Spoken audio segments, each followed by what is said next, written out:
Good evening and welcome back to the Cut Network. I'm Denson Cortez. And I'm Tabitha Bland. Thank you for joining us.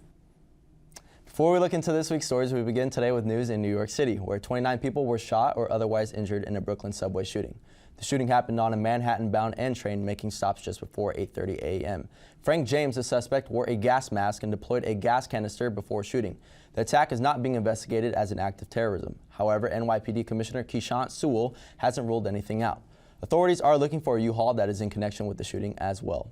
In Arizona, Solari Crisis and Human Services, a Tempe-based nonprofit company, will be Arizona's new provider of a statewide phone line for mental health crisis.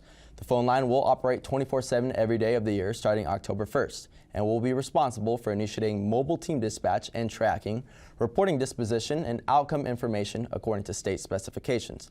The phone line will be available for any Arizona resident, even without health insurance coverage. Taking things to entertainment, Johnny Depp and Amber Heard continued their legal battle with a $50 million libel trial. The trial began on April 11th. The case began over a claim that Heard made back in December of 2018. She wrote in an opinion column for the Washington Post that she was a victim of domestic abuse. The couple's divorce in 2016 was handled outside of court, so Heard never proved the abuse. Heard's attorney argued her First Amendment rights, while Depp's attorney hit back in the opening statements. His team argued that the article is defamation by implication. The trial will continue. In other news, this week's episode on The Cut ranges from politics, entertainment, and sports news segments. To start things off, the Senate has recently confirmed Ketanji Brown Jackson to serve on the United States Supreme Court. Cut reporter Madison Welser has more. Thank you, Tabitha and Denson. I'm Madison Welser here with a political recap on the historic Senate confirmation of Ketanji Brown Jackson. On Thursday, April 7th, the Senate voted to confirm Judge Ketanji Brown Jackson, making Jackson the first black woman in history to serve on the Supreme Court, as well as the first time 4 women will serve on the Supreme Court together.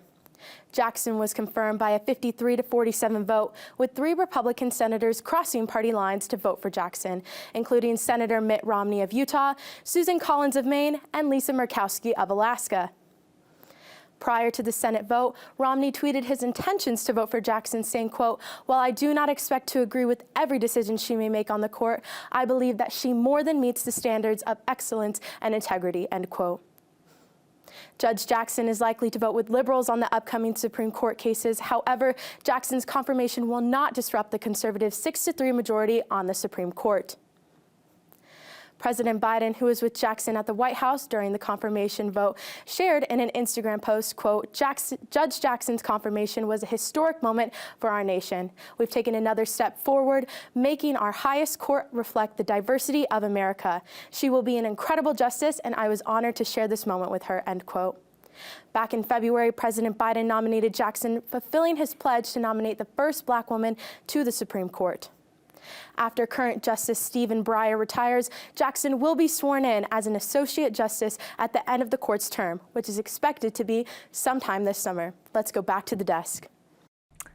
Thank you, Madison. That is a historic moment for our country. Moving forward into the world of entertainment, the CMT Awards aired live on Monday, featuring the finest country music, artists, and performances. Cut reporter Maria Staubs has your CMT coverage. Thank you, Tabitha and Denson. I'm Maria Staubs here with some of the best moments from the 2022 Nashville-based CMT Music Awards, where fans get to pick the winners. After Kelsey Ballerini tested positive for COVID, she co-hosted the show from home, while Kane Brown filled in to join Anthony Mackie host in person. Keith Urban kicked off the show with his new single, Wild Hearts, followed by performances from artists such as Cole Swindell, Lainey Wilson, Miranda Lambert, Jason Aldean, and Bryan Adams. Carrie Underwood made history after her 2 wins of the night for Collaborative Video of the Year and Video of the Year for her song with Jason Aldean, If I Didn't Love You, making her now a 25-time CMT Music Award winner, more than any other artist. The Judds reunited for their first TV performance in 20 years. The mother-daughter duo returned to the stage to perform their 1990 hit, Love Can Build a Bridge. After a night of much-anticipated reunions and grand performances from country music's biggest stars, the Music City certainly lived up to its name at Monday night's CMT Music Awards. Let's go back to the desk.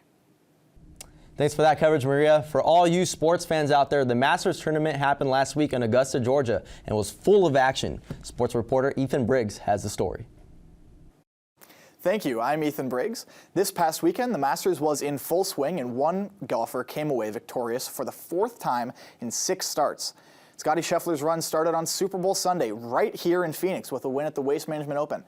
Since then, Scheffler has won the Arnold Palmer Invitational, the World Golf Championships Dell Technologies Match Play, and of course, the Masters. Scheffler finds himself ranked #1 in the world because of this astonishing run. Scheffler was dominant all weekend, but the real point of victory was on the 3rd hole on Sunday. Scheffler hit a chip that looked like it might fly by the hole, but instead it hit the flagstick and went in. From that moment on, Scottie Scheffler ran away with the tournament. Back to the desk. Thank you for the recap, Ethan. That's it for this week's episode. You can catch us back here next week, but for our latest coverage, you can visit the Cut Network on YouTube. Don't forget to follow us on our social media at @the_Cut_network for a behind-the-scenes look at our content.